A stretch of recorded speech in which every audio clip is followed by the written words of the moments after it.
Kata Allah Ta'ala, apakah hambaku nggak tahu?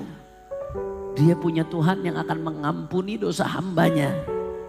Dan Tuhan ini akan mengajaknya kepada Allah Subhanahu wa Ta'ala. Tuhannya akan mengajak hamba yang pendosa ini untuk kembali kepadanya. Faghafartu abdi, kata Allah Ta'ala. Dan aku ampuni hambaku, kata Allah Ta'ala. Dan lagi-lagi ketiga kali begitu.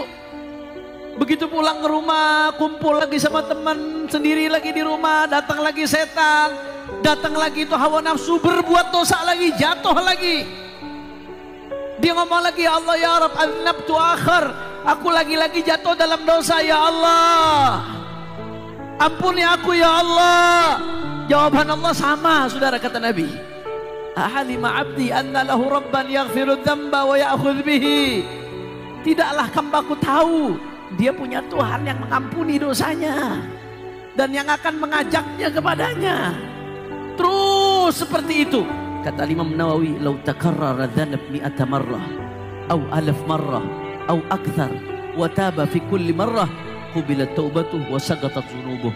Kata Imam Nawawi, andai kata seorang hamba ngulangin dosanya 100 kali atau 1000 kali atau lebih dari itu, kemudian dia selalu tobat lagi sama Allah, tobat lagi sama Allah, kembali lagi kepada Allah, istighfar lagi, minta ampun lagi sama Allah Subhanahu wa Ta'ala, maka Allah akan nerima taubatnya, ya ikhwan. Yang penting kita nggak pernah putus asa untuk kembali kepada Allah Subhanahu wa Ta'ala. Assalamualaikum warahmatullahi wabarakatuh. Alhamdulillah, alhamdulillah rabbil alamin. Wassalatu wassalamu ala habibi rabbil alamin, Sayyidina wa habibina wa syafi'ina wa nuri qulubina Muhammad الفاتح لما أغلق والخاتم لما سبق ناصر الحق بالحق والهادي إلى الصراط المستقيم وعلى آله وصحبه حق قدره ومقداره العظيم يا فتاح يا عليم. أما بعد، إلى حضرة النبي محمد صلى الله عليه وسلم، ثم إلى روح خصوصا الإمام ابن عطاء الله السكندري وشيخه أبو عباس المرسي وشيخ الإمام أبو حسن الشاذلي سيدنا الفقيه مقدم محمد بن علي بعلوي وجميع سادتنا الأبي علوي وأصولهم وفروعهم، أن الله يتغشاهم بالرحمة والمغفرة ويدخلهم الجنة برحمته ويعيد علينا من بركاتهم وأسرارهم وأنوارهم وعلومهم في الدين والدنيا والآخرة بسر الفاتحة. أعوذ بالله من الشيطان الرجيم. بسم الله الرحمن الرحيم. الحمد لله رب العالمين الرحمن الرحيم مالك يوم الدين إياك نعبد وإياك نستعين اهدنا صراطا مستقيما صراط الذين أنعمت عليهم غير المغضوب عليهم ولا الضالين. قال المصنف رحمه الله تعالى ونفعنا به وبعلومه في الدارين آمين. وقد يظفر بها العبد المشقق الأكعاب دون سيده، وقد تظفر بها المرأة دون زوجها، والشاب دون الشيخ، فإن ظفرت بها فقد أحبك الله، لقوله تعالى إن الله يحب التوابين ويحب المتطهرين. إنما يغبط بشيء من يعرف قدره، ولو بذرت الياقوت بين الدواب لكان الشعير أحب إليهم، فانظر من أي الفريقين أنت، إن تبت فأنت من المحبوبين، وإن لم تتب فأنت من الظالمين. قال الله تعالى ومن لم يتب فأولئك هم الظالمون. من تاب ظفر ومن لم يتب خسر. ولا تقطع يأسك وتقول كم أتوب وأنقط، فالمريض يرجو الحياة ما دامت فيه الروح. إذا تاب العبد فرحت به داره من الجنة وتفرح به السماء والأرض والرسول صلى الله عليه وسلم، فالحق سبحانه لم يرضى أن تكون محبا بل محبوبا. وأين المحبوب من المحب؟ صلوا على رسول الله.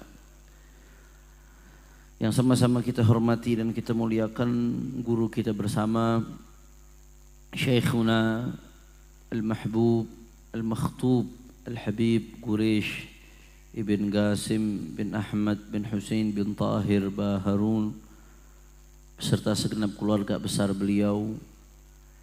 Tidak lupa yang hadir di sini ada guru kita Al-Habib Syekh Al-Habsyi, ada guru kita Al-Habib Muhammad bin Alawi Al-Kaf. Tidak lupa pula ada Kiai Haji Muhammad Yahya, Kiai Oyo, dan semuanya para guru-guru kita, orang-orang tua kita, sesepuh kita, Haji Tamu, Haji Alfan, semuanya tidak saya sebutkan satu persatu tanpa mengurangi rasa hormat saya kepada beliau semua. Kita doakan mudah-mudahan guru-guru kita, orang-orang tua kita, Allah panjangkan umurnya, Allah sehatkan badannya, Allah jaga zahir batinnya, Allah menangkan perjuangannya. Amin ya Rabbal. Dan salam penghormatan yang paling istimewa saya hadiahkan kepada hadirin, hadirat, muslimin, muslimat, mukminin, mukminat, jamaah Jalsatul Itsnin yang kita minta sama Allah mudah-mudahan tidaklah kita keluar dari tempat ini kecuali semua dosa kita diampuni oleh Allah. Yang sakit di antara kita Allah angkat penyakitnya, penyakit zahir, penyakit batinnya. Semua yang hadir dilapangkan rezekinya, diberkahi kehidupannya. Amin ya Rabbal Alamin. Ahba'il kiram, melanjutkan kajian kitab Tajul Arus Al-Hawi li Tahdhibin Nufus karya Al-Imam Al-Habr Al-Imam Ibnu Athaillah As-Sakandari Sahibul Hikam. Setelah di pertemuan yang lalu beliau menjelaskan bagaimana pentingnya taubat, bahwasanya orang yang sebetul-betulnya kena musibah adalah orang yang tenggelam di dalam dosa, dan hati yang sudah dipenuhi dengan dosa akan menghitam dan hancur pada akhirnya manakala tidak dicuci dengan air taubat. Maka beruntunglah orang-orang yang bisa bertaubat, kata Imam Ibnu Athaillah. Wa qad yadhfar bihal 'abdul musyaqqaqul ak'ab duna sayyidihi. Orang-orang yang Allah tuntun buat taubat ini orang-orang yang beruntung. Enggak semua orang Allah pilih untuk taubat kembali kepada Allah Subhanahu wa taala. Hanya hamba-hamba pilihan Allah yang betul-betul beruntung, yang Allah ingin bahagiakan dia, yang Allah tuntun untuk bisa bertaubat. Kata Imam Ibnu Athaillah, kadang-kadang sayyidnya, tuannya nggak bisa taubat, tapi budaknya yang kakinya punya tumit pecah-pecah. Orang tuh biasanya kalau sering kerja, musyaqqaqul ak'ab, tumitnya tuh biasanya pecah-pecah karena saking seringnya nggak pakai sendal, saking keringnya nginjak panas, itu sampai-sampai tumit itu suka pecah. Makanya Rasulullah Shallallahu Alaihi Wasallam mengatakan wailun lil agabi minan nar, hati-hati kalau wudhu tuh tumitnya yang pecah-pecah tuh yang benar, pastikan airnya terbasuh. Nah, jangan sampai airnya itu yang tumit yang pecah-pecah itu nggak terbasuh air, akhirnya wudhunya nggak sah. Na'udzubillah min dalik, sholatnya nggak sah, tempatnya di neraka. Na'udzubillah min dalik. Nah, ini bicara soal tumit pecah, tumit yang kulitnya sudah pecah-pecah, sobek-sobek. Nah kata Ibnu Athaillah, kadang-kadang budak yang tumitnya sudah pecah, sudah sobek-sobek karena saking banyaknya kerja, itu Allah tuntun buat taubat, tapi tuannya nggak Allah tuntun. Kalau sudah begitu, walaupun yang ini tuan, yang ini budak, yang beruntung ya budak. Makanya ada satu cerita, ada seorang jariyah, budak perempuan, A'jamiyah, dia non Arab, kemudian cantik, wadhi'ah, wajahnya bercahaya, cantik, terang benderang, wajahnya berbinar-binar. Budak ini mirip seorang Ubaidillah ibn al-Hasan Qadhil Basrah, milik seorang hakim di Basrah yang namanya Ubaidillah ibn Hasan. Nah, Ubaidillah ibn Hasan ini sayang sekali dengan budaknya, karena budak itu Sekarang udah nggak ada zaman sekarang budak, kecuali kalau akhir zaman nanti terjadi peperangan lagi, orang-orang kafir banyak yang berjatuhan, bisa saja kembali itu. Karena tawanan perang itu bisa berubah jadi budak. Tapi sekarang nggak ada. Kalau dulu yang namanya budak itu, laki-laki kalau punya budak perempuan itu dihukumi bisa seperti istri, bisa diajak tidur bareng bersetubuh. Nah, ini Abdullah bin Hasan sayang sekali dengan budaknya, cinta sekali dengan budaknya. Suatu saat dia tidur sama budaknya, pas malam, tengah malam, kalau bahasa orang Betawi mendusin, terbangun di tengah malam, dia lihat budaknya udah nggak ada di sampingnya. Ketika dia lihat, ya Allah, kemana ini budak? Jangan-jangan kenapa-napa ini budak. Dicari. Akhirnya begitu dicari, ternyata budaknya lagi sujud kepada Allah Subhanahu wa Ta'ala.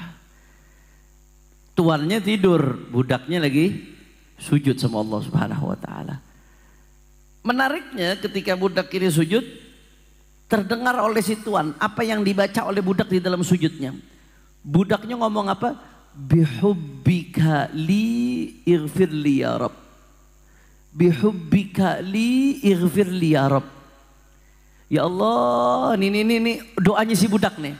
Dengan cintamu kepadaku ya Allah, tolong ampuni aku ya Allah. Ini pede apa enggak ini? Dia bukan bilang dengan cintaku kepadamu, enggak. Dengan cintamu kepadaku ya Allah. Ini pedenya top ya.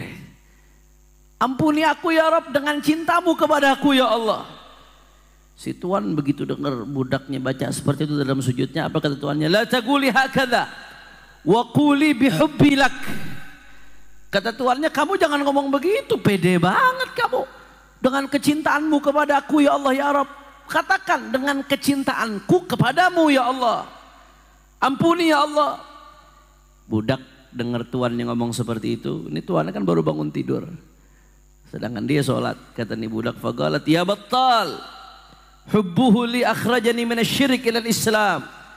Wa hubbu li ayqadha aini wa anama ainak. Wahai pengangguran.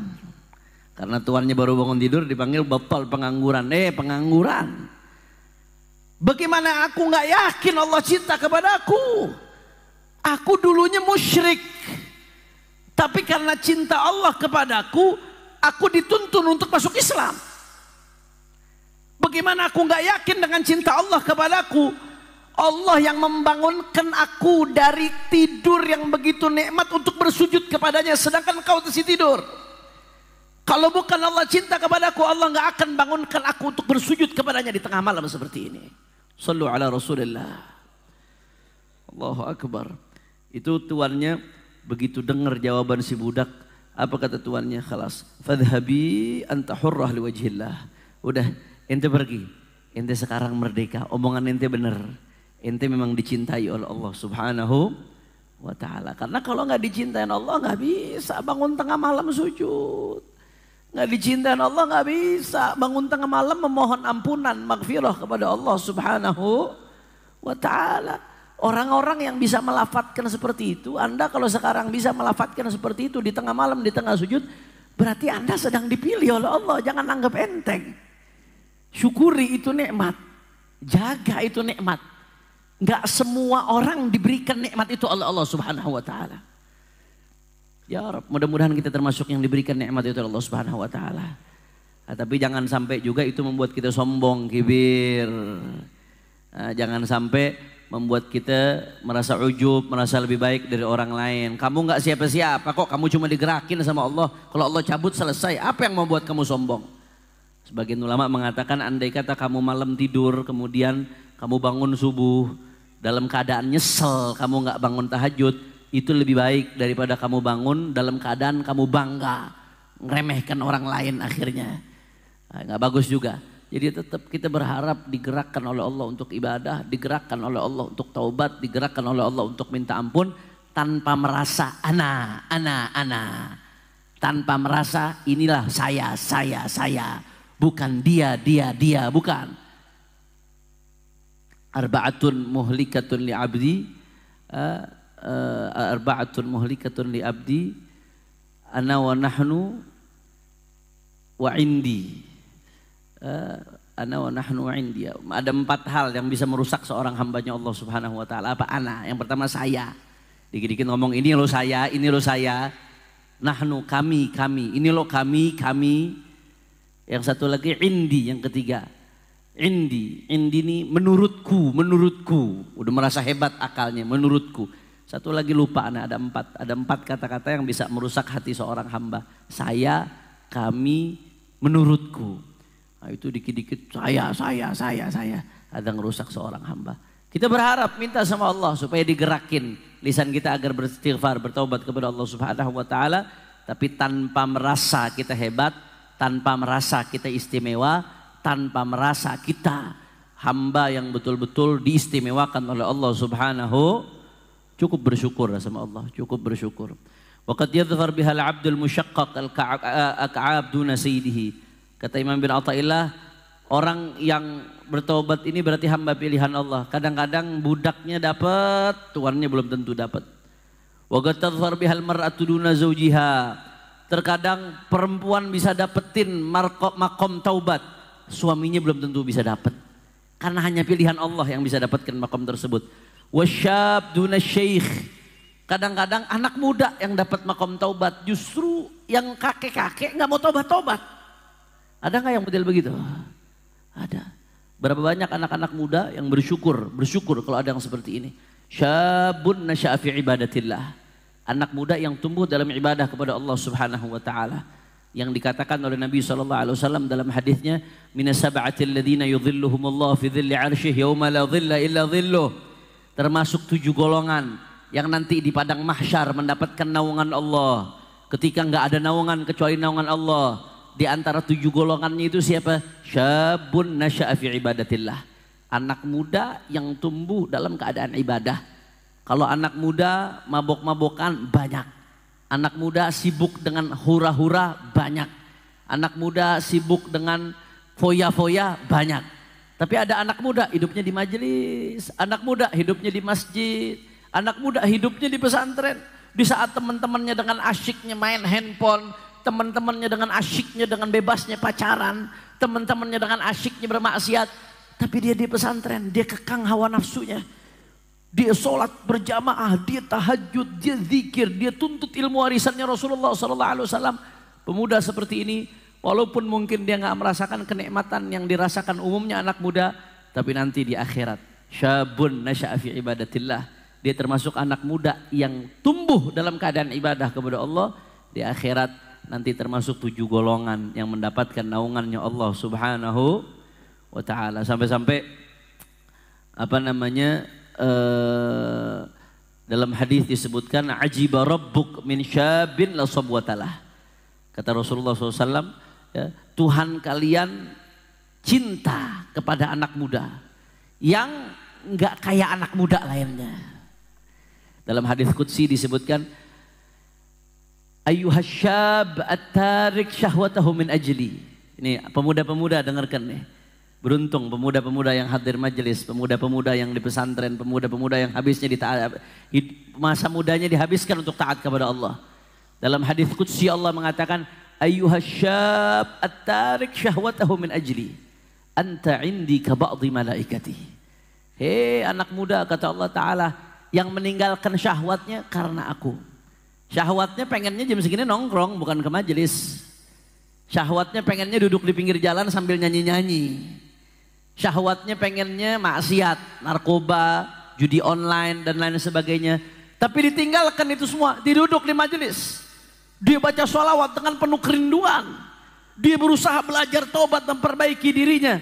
Apa kata Allah Ta'ala? Ayyuhasyab at-tarik syahwatahu min ajli. Hei para pemuda yang meninggalkan syahwatnya karena aku, kata Allah, anta indi ka ba'dhi malaikati, engkau bagiku seperti sebagian malaikat-malaikatku. Sallu ala Rasulillah. Sallu ala Rasulillah. Insyaallah mudah-mudahan di sini orang-orang tua yang punya anak-anaknya jadi anak-anak pemuda-pemuda yang soleh insyaallah. Anak-anak muda yang hadir di sini mudah-mudahan diberikan istiqamah sampai nanti panjang umur, sehat walafiat, mati dalam keadaan husnul khatimah. Amin ya rabbal alamin. Nah, kata Imam Abi Athaillah, kadang-kadang yang tua nggak dapat. Yang muda justru dapat.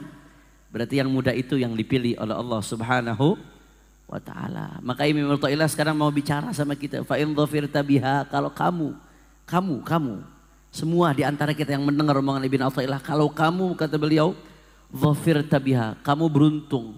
Allah gerakan untuk bertaubat. Faqad ahabbakallah, berarti Allah mencintai kamu. Liqaulihi ta'ala, karena firman Allah ta'ala, innallaha yuhibbut tawwabin wa yuhibbul mutatahhirin.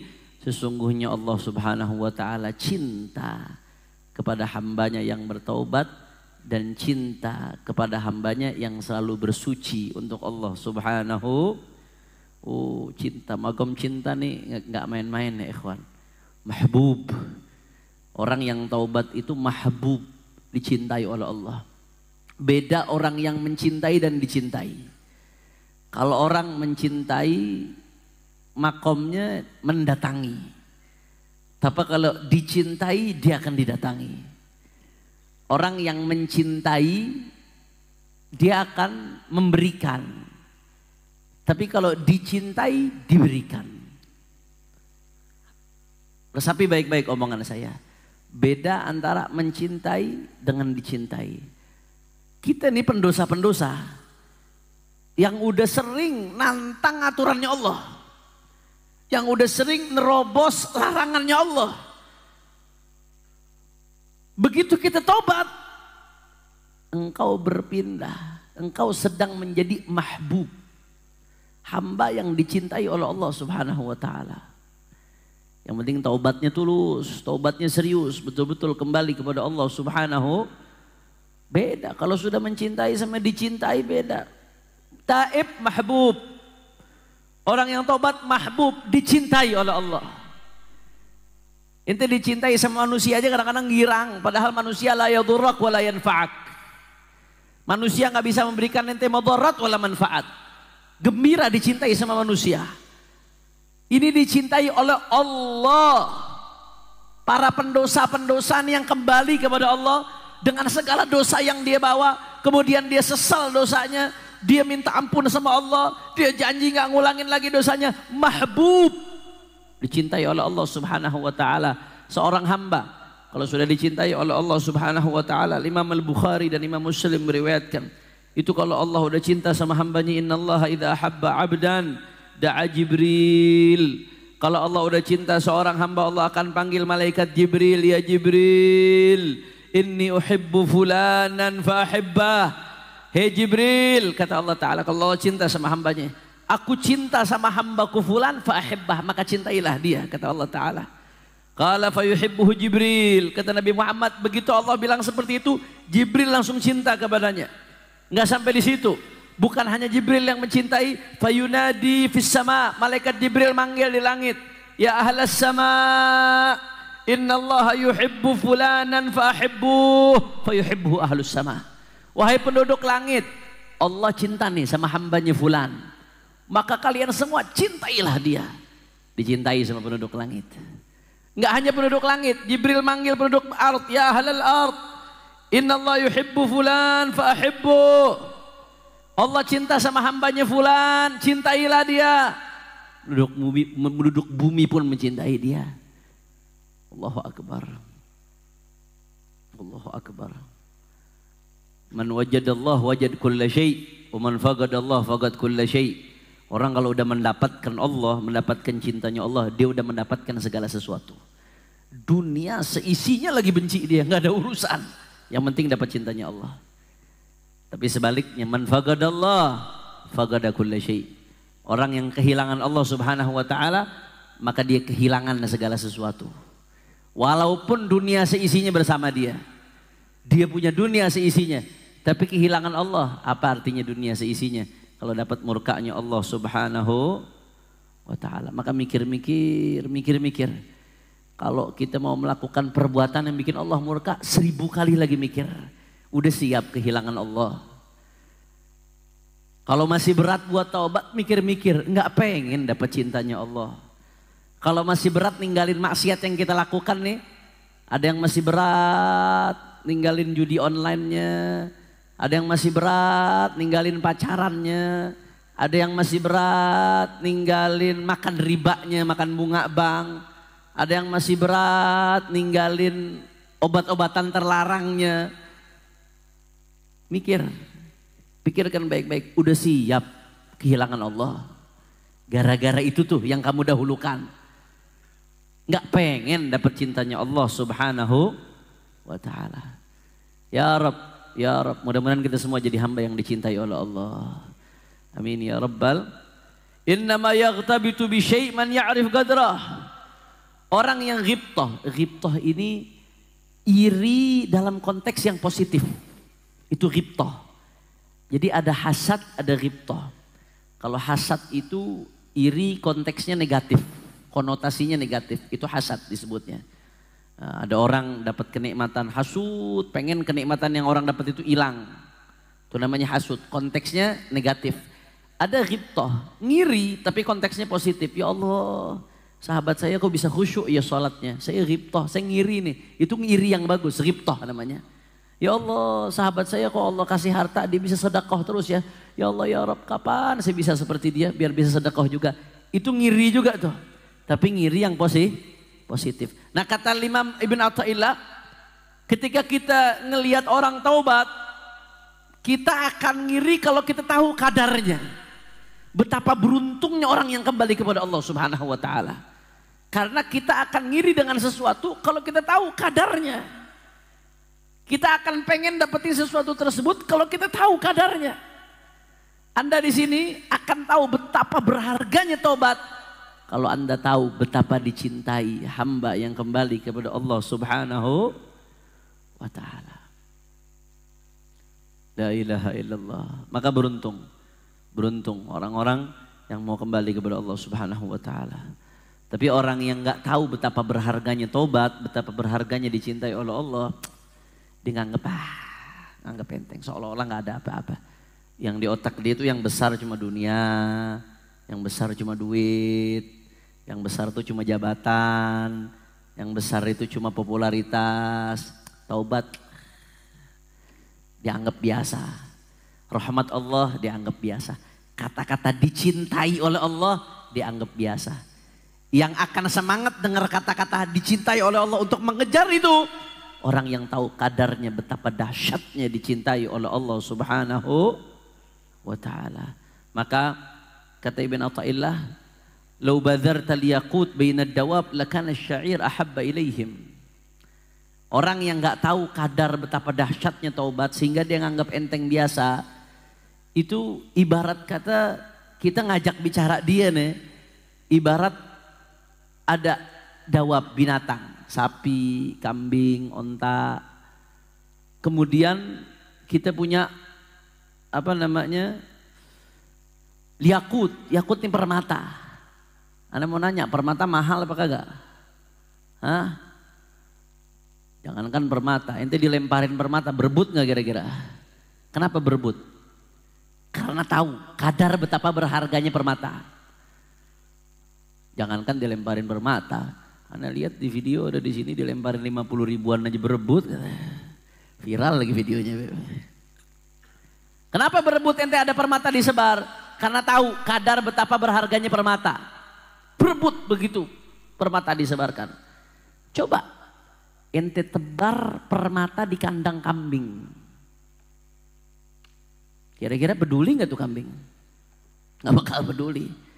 Andai kata ditaruh di sini permata, di sini rumput, dia bakal milih rumput atau permata?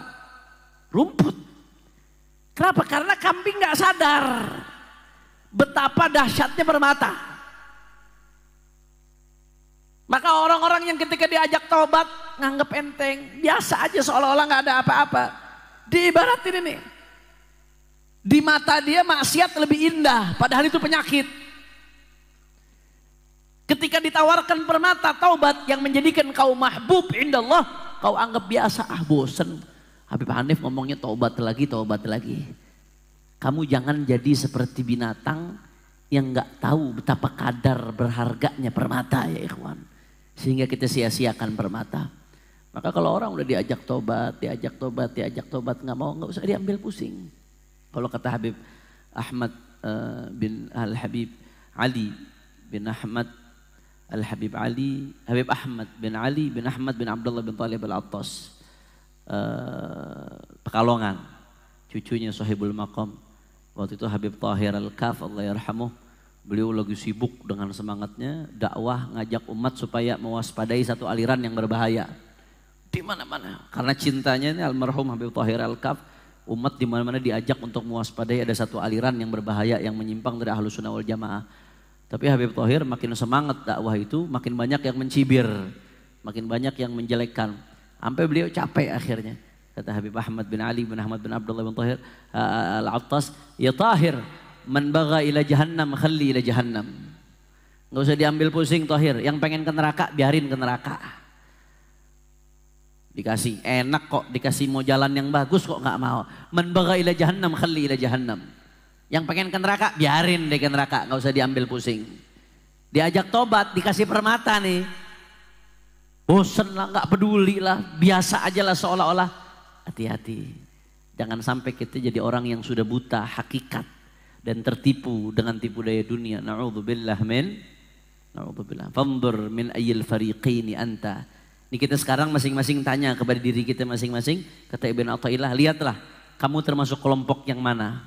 Yang semangat ketika diajak tobat, segera introspeksi diri, segera kembali kepada Allah, atau termasuk kelompok yang nggak peduli dengan itu semua, hanya peduli dengan kenikmatan dunia. Na'udzubillah min. In tubta, kata Ibn Athaillah, fa anta minal mahbubin. Kalau kamu betul-betul bertobat kembali kepada Allah, fa anta minal mahbubin, maka berarti engkau termasuk hamba yang dicintai oleh Allah. Wa in lam tatub fa anta minadh dhalimin. Tapi kalau kamu nggak taubat kepada Allah, maka engkau termasuk orang-orang yang zalim. Kata Ibn Athaillah. Qala Allah Ta'ala, wa man lam yatub fa ulaika humudz zalimun. Allah Ta'ala mengatakan dalam Al-Quran, wa man lam yatub, siapa yang nggak taubat, fa ulaika humudz zalimun. Maka mereka termasuk orang-orang yang zalim. Jadi orang yang zalim itu nggak melulu orang yang merampas hak orang lain, itu zalim. Bukan melulu orang yang menindas orang lain, ya itu zalim. Tapi termasuk zalim juga ketika kita maksiat. Kenapa? Kita ketika maksiat kita ngezalimin diri kita sendiri. Berarti kita sedang menyodorkan diri kita untuk dibakar di api neraka. Kalau di dunia orang yang membiar kita, diri kita ini punya hak. Kita punya hak untuk istirahat tidur. Kita paksa kita nggak mau tidur, sama sekali nggak tidur. Ente ngezalimin badan ente. Ente diri ente punya hak untuk makan. Rasulullah aja makan. Asyraful khalqillah. Terus ente mau, wah ente ngezalimin, anda nggak mau makan, anda mau tirakat, sama sekali anda nggak mau makan seminggu. Sampai ente sakit akhirnya, ente ngezalimin diri ente. Diri ente punya hak untuk merasakan syahwat yang halal sama istrinya. Kemudian ente menolak untuk itu dengan alasan ini dan itu, ente ngezalimin diri ente dan ngezalimin istri ente. Nah, kalau tidak memberikan haknya saja termasuk zalim, apalagi yang menyodorkan dirinya ke api neraka. Ente ketika maksiat, ente nyodorkan diri ente ke api neraka, mempersilahkan tubuhmu untuk dibakar di api neraka. Orang yang mendolimi tubuhnya saja, menyakiti tubuhnya saja di dunia, itu zalim, apalagi yang menyodorkan dirinya ke api neraka. Na'udzubillah min dzalik. Maka kata Ibnu Athaillah, fa in lam tatub fa anta minadh dhalimin. Kalau kamu tidak mau tobat, maka engkau termasuk orang-orang yang zalim. Na'udzubillah min dzalik. Mantap, dhafir. Siapa yang tobat sekali lagi beruntung. Wa man lam yatub khasir. Siapa yang enggak mau tobat rugi serugi-ruginya. Dia yang rugi. Allah enggak pernah rugi dengan enggak tobatnya dia. Wala taqta ya'sak.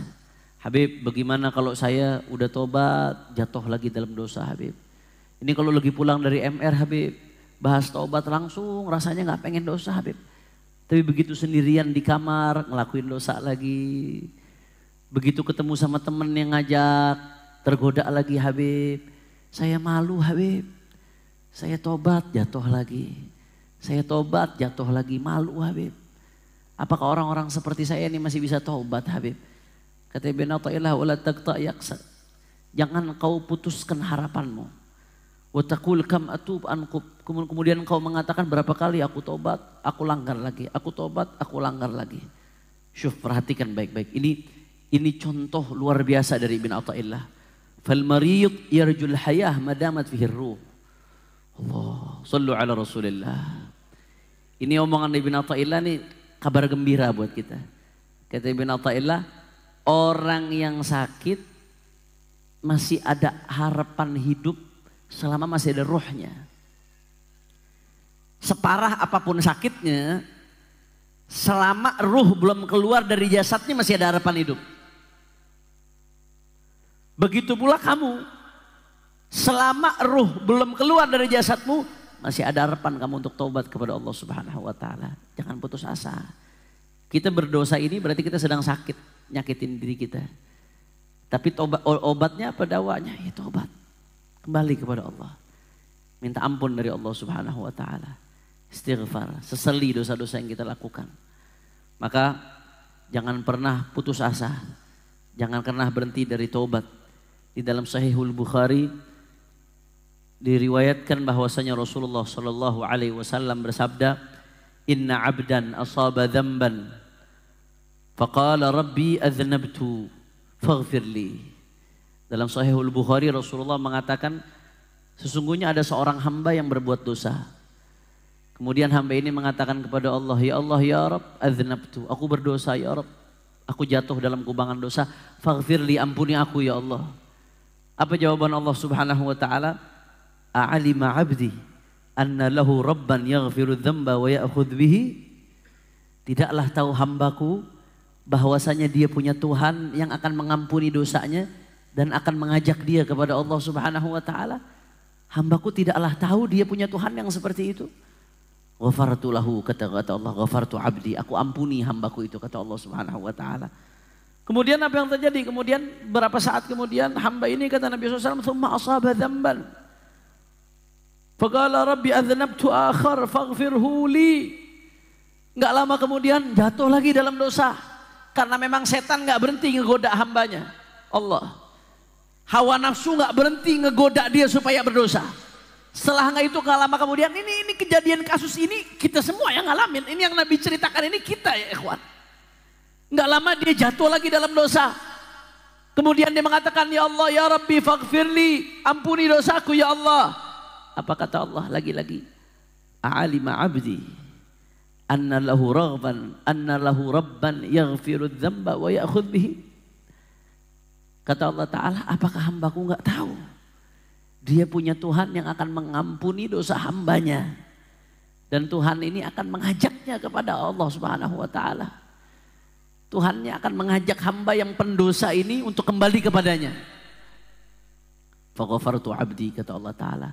Dan aku ampuni hambaku, kata Allah Ta'ala. Dan lagi-lagi ketiga kali begitu. Begitu pulang ke rumah, kumpul lagi sama teman, sendiri lagi di rumah, datang lagi setan. Datang lagi itu hawa nafsu, berbuat dosa lagi, jatuh lagi. Dia ngomong lagi, "Ya Allah, ya Rabb, adznabtu akhar." Aku lagi-lagi jatuh dalam dosa ya Allah. Ampuni aku ya Allah. Jawaban Allah sama, saudara, kata Nabi. Ahalima 'abdi anna lahu rabban yaghfiru dzamba wa ya'khudh bihi. Tidaklah hambaku tahu dia punya Tuhan yang mengampuni dosanya dan yang akan mengajaknya kepadanya. Terus seperti itu. Kata Imam Nawawi, "Lau takarrara dzanab mi'ata marrah au alaf marrah au akthar wa taba fi kulli marrah qubilat taubatuh wa sagatat dzunubuh." Kata Imam Nawawi, andai kata seorang hamba ngulangin dosanya 100 kali atau 1000 kali atau lebih dari itu, kemudian dia selalu tobat lagi sama Allah, tobat lagi sama Allah, kembali lagi kepada Allah, istighfar lagi, minta ampun lagi sama Allah Subhanahu wa taala, maka Allah akan nerima taubatnya ya ikhwan. Yang penting kita nggak pernah putus asa untuk kembali kepada Allah Subhanahu wa taala. Bahkan dalam hadis lain, hadis qudsi diriwayatkan Imam Tirmidzi, Allah Taala mengatakan, ini hadis qudsi, hadis tapi omongannya Allah Subhanahu wa taala, firmannya Allah. Apa kata Allah? "Ya bani Adam, innaka ma da'autani wa rajautani ghafartu lak ala ma kana fik wala ubali." Wala ubali, kata Allah. Wahai hambaku, wahai anak Adam, kata Allah Ta'ala. Ini nih Allah lagi ngajak kita semua bicara. Ini firman Allah untuk pendosa-pendosa seperti kita, yang selalu tunduk sama hawa nafsu, yang selalu kalah dengan godaan setan, yang pengen berubah tapi jatuh lagi, pengen jadi orang baik tapi jatuh lagi, pengen betul-betul gak ngulangin dosa tapi jatuh lagi. Apa kata Allah Ta'ala? Ya bena Adam, wahai anak Adam, innaka ma da'autani wa rajautani, selama engkau meminta kepadaku, selama engkau berharap kepadaku, kata Allah Ta'ala, ghafartu laka ala ma kana fik wa la ubali, aku akan ampuni engkau wahai anak Adam atas apapun yang ada pada dirimu, wala ubali, dan aku gak peduli, kata Allah Subhanahu wa Ta'ala. Ya bena Adam, wahai anak Adam, kata Allah, lau balagta dhunubaka ananas sama' thumma astaghfartani ghafartu lak wala ubali. Wahai anak Adam yang seperti kita ini, yang dosanya sudah terlampau banyak, andai kata dosamu ini sampai kepada langit tingginya saking banyaknya. Ananas sama itu dalam bahasa Arab langit yang terlihat mata kita. Kita kalau melihat, pandangan mata kita paling ujung tuh langit yang paling jauh, itu ananus sama. Karena di atasnya masih ada langit yang kita nggak lihat. Kata Allah Ta'ala dalam hadis qudsi, wahai hambaku, lau balagat dhunubuka ananas sama, andai kata dosamu saking tingginya, saking banyaknya ditumpuk-tumpuk sampai kepada langit, kemudian kau datang kepadaku, kau minta ampun kepadaku, kata Allah Ta'ala, ghafartuk wala ubali, aku akan ampuni engkau dan aku nggak peduli, kata Allah Subhanahu wa Ta'ala. Ya bena Adam, Allah mengatakan, wahai anak Adam, lau ataitani biqirabil ardi khataya thumma laqitani la tusyrik bi syai'an la ataituka biqirabiha maghfiratan. Wahai anak Adam, andai kata engkau datang kepadaku dengan dosa yang memenuhi seluruh bumi, dosamu saking banyaknya kau bawa dosa seluruh bumi, kemudian engkau datang kepadaku selama engkau tidak menyekutukanku, kata Allah Subhanahu wa Ta'ala, maka aku akan memberikanmu ampunan seisi seluruh bumi, kata Allah Subhanahu wa Ta'ala, wala ubali, dan aku nggak peduli, kata Allah Subhanahu wa Ta'ala. Maka ya Allah ya Rabb, ya Allah ya Rabb, ya Allah ya Rabb, kalau Allah mau ampuni kita di detik ini, Allah maha mampu, saudara. Andai kata sabda Allah ini, firman Allah ini mau terjadi pada diri kita saat ini, maka Allah maha mampu. Ya Allah ya Rabb, ya Allah ya Rabb, kami yang penuh dosa ya Rabb, kami yang penuh kemunafikan ya Allah, kami yang kalau hadir di majelis ya Allah ya Rabb seolah-olah seperti orang baik ya Allah, seolah-olah seperti orang saleh ya Allah, tapi ketika kami sendiri kami seperti syaitan ya Rabb, kami munafik ya Rabb, seolah-olah seperti orang munafik ya Rabb. Kami datang kemari, kami bertobat kembali kepadamu ya Allah. Ampuni dosa-dosa kami ya Allah. Ampuni dosa-dosa kami ya Allah. Kami lelah dengan maksiat ya Allah. Kami capek ya Rabb dengan maksiat ya Rabb. Kami ingin jadi orang baik ya Rabb. Kami ingin jadi hamba yang kau cinta ya Rabb. Kami ingin merasakan nikmatnya salat ya Allah. Kami akan merasakan nikmatnya zikir ya Allah. Kami ingin merasakan nikmatnya munajat kepadamu ya Allah. Kami ingin merasakan nikmatnya sujud kepadamu ya Allah. Maka terimalah taubat kami ya Allah, ya Allah, oh ya Allah. Ya Allah, oh ya Allah, ya Allah, oh ya Allah. Ya Allah, oh ya Allah.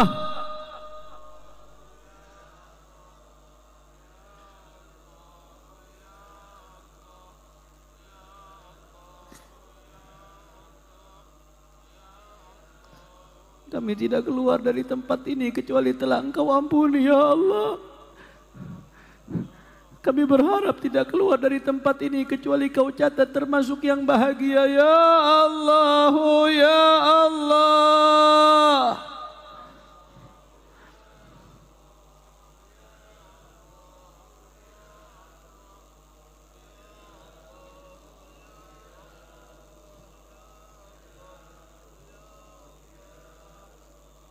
Ya Allah, oh ya Allah.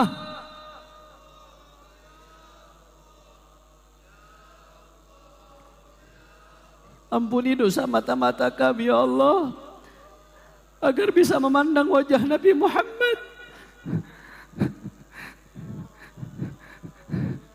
Kami lelah ya Rabb, yang kami pandang maksiat lagi ya Rabb. Kami ingin memandang wajah Nabi Muhammad.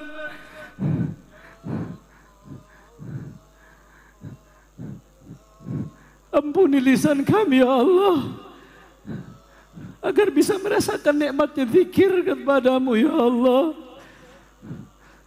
merasakan nikmatnya munajat kepadamu ya Allah. Ya Allah, ya Allah, ya Allah, ya Allah. Ampuni dosa tangan kami ya Allah, agar kelak layak untuk bersalaman dengan tangan indah Sayyiduna Muhammad.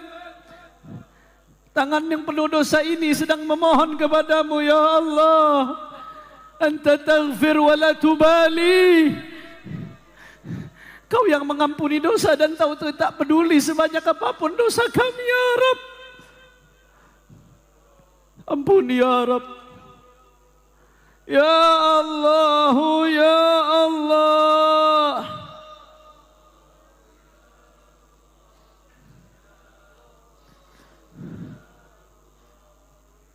Begitu pula dosa orang tua kami, dosa anak-anak kami ya Rabb.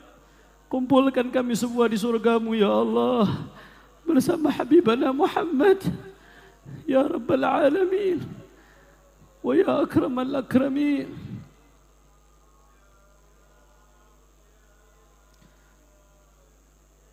وحسن مني أن نمسك عنة الأقلام في هذا المقام وأقرأ السلام على سيد الأنام. السلام عليك أيها النبي ورحمة الله. السلام عليك أيها النبي ورحمة الله وبركاته. السلام عليك أيها النبي ورحمة الله.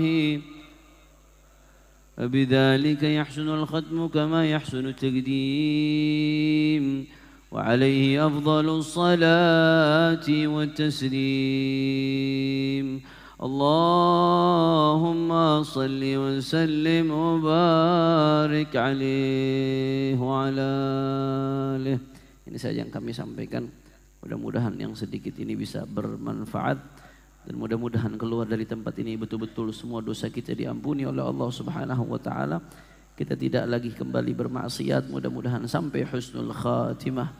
Amin ya rabbal alamin. Ini saja, wal afu minkum. Wassalamualaikum warahmatullahi wabarakatuh.